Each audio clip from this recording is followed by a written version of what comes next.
हाय दोस्तों, good evening. मैं Ramveer sir फिर से आ गया हूँ अपने YouTube channel NIM study centre के माध्यम से।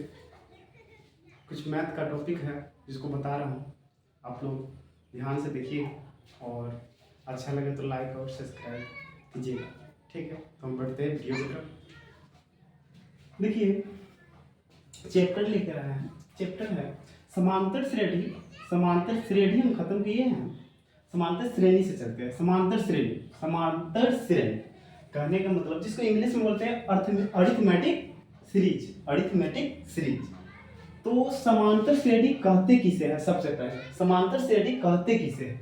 तो समांतर श्रेणी कहने का मतलब हो गया समांतर श्रेणी, समांतर पद T1 T2 T3 T4 ऐसे करके, यानी कि समांतर श्रेणी के पहला पद, दूसरा पद, तीसरा पद, चौथा पद, उसी पद को प्लस माइनस, पहले समांतर श्रेणी का जो पद होता है वो कॉमा देकर आता है, 1, 2, 3, 4 ऐसे करके। लेकिन समांतर श्रेणी में होता है क्या? प्लस और माइनस लगा दिया जिस पद को, यानी कि प्लस, यानी समांतर श्रेणी के पद में जब प्लस या माइनस के चिन्ह युक्त कर दिया जाता है, जोड़ने पर या युक्त करने पर जो संख्या प्राप्त होता है, जो पद प्राप्त होता है, उन्हें क्या कहते हैं? समांतर श्रेणी कहते हैं। उन्हें क्या कहते हैं? समांतर श्रेणी कहते हैं। तो समांतर श्रेणी और समांतर श्रेणी में कंफ्यूज नहीं होना है कि कौन समांतर श्रेणी है, कौन समांतर श्रेणी है। समांतर श्रेणी में क्या होता है? पदों का योग निकालना होता है। समांतर श्रेणी में पदों का योग निकालना होता है। समांतर श्रेणी में उसमें पदों की संख्या ये सब निकालना होता है। इसमें पदों का SN का मतलब होता है पदों का योग।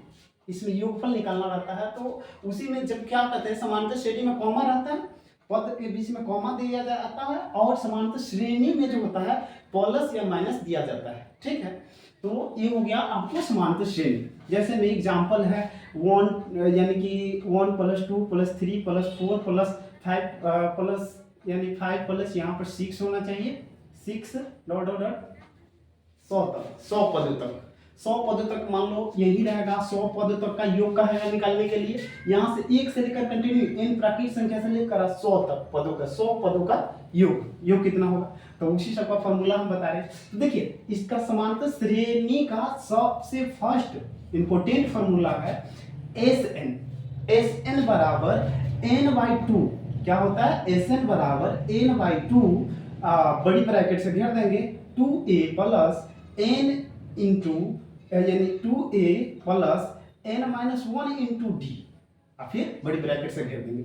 या तो ये फॉर्मूला, या SN बराबर n/2 plus a plus TN का है, लिखे TN होता है क्या? अंतिम पद। तो अंतिम, यहाँ अंतिम पद को भी रख देंगे तो आ जाएगा। दो फॉर्मूला, ये दोनों फॉर्मूला आप समझ सकते हैं। देखिए यहाँ पर क्या होता है, जहां पर प्रथम पद कौन होता है? समांतर श्रेणी में भी प्रथम पद a होता था, और इसमें भी प्रथम पद a होगा। पद, यानी कि पदों की संख्या क्या होता है? n जो होता है क्या होता है? पदों की संख्या।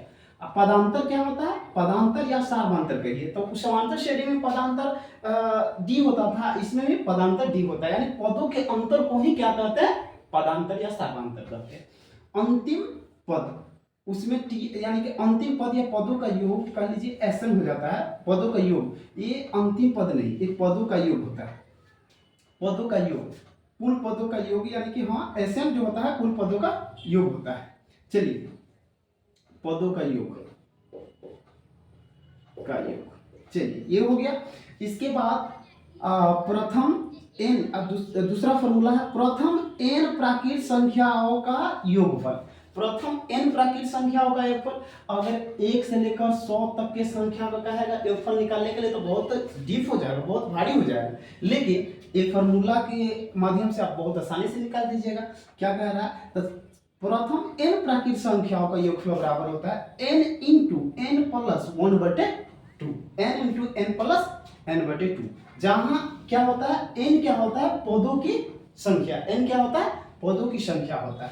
जो कुल पद कितना है, वो अंतिम पद कितना है, कहां तक गया? ओ देखिए, प्रथम n विषम प्राकृत संख्याओं के योगफल, प्रथम n विषम प्राकृत संख्याओं का योगफल होता है n का स्क्वायर। n का स्क्वायर, जो पद अंतिम संख्या जो संख्या दिया गया ना उस संख्या के स्क्वायर कर दीजिए, आ जाएगा।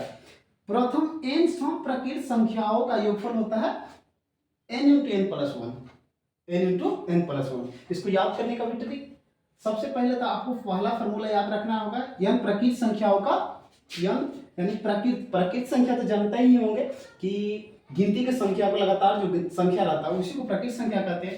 तो प्रकृत संख्याओं का योगफल बराबर क्या होता है n into n plus one बटे टू। ये अगर याद हो जाएगा तो ये सब ऑटोमेटिक याद हो जाएगा। तो क्या फिर है आपको पहले ये याद कर लीजिए, प्रथम n सम प्रकृत संख्याओं का योगफल n into n plus one. तो यानी कि क्या, एक को हटा दीजिए, इसमें गुना कर दीजिए n के स्क्वायर, यानी कि फिर क्या, इसके बाद है a याद कैसे रखेंगे, ये याद रख प्रथम, यानी कि फिर a याद हो जाएगा इससे, इसमें 1 को हटा देंगे, इसमें क्या 2 को हटा देंगे तो याद हो जाएगा, ऐसे ही याद हो जाएगा, इजी है। चलिए, तो इस सब पर आधारित मैं एक एक क्वेश्चन को भी बताऊंगा, आप लोग ध्यान दीजिएगा।